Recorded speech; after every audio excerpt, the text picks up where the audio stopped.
খুব একটা আপনার অন্যরকম একটা কারণ ইমানকে কখন ধ্বংস হয়ে যায়।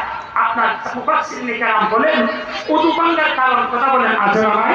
ওযু ভাঙার কিছু কারণ আছে, নামাজ ভঙ্গ হওয়ার কিছু কারণ আছে, রোজা ভঙ্গ হওয়ার কারণ আছে। মুফাসসিরিনে কেরাম বলেন আল্লাহ প্রদত্ত ঈমান আমাদেরকে আল্লাহ দিয়েছেন, ঈমান ভাঙারও কিছু কারণ আছে। কথা জোরে বলেন আছে না নাই? ঈমান ভাঙার যতগুলি কারণ আছে এর মধ্যে অন্যতম একটা কারণ হলো আল্লাহর সাথে শিরক করা। কি করা বলুন? আর একটু চিল্লায় বলুন, কি করা? আল্লাহর সাথে শিরক করা। আল্লাহ বলেন এই শিরক হচ্ছে সবথেকে বড় গুনাহ।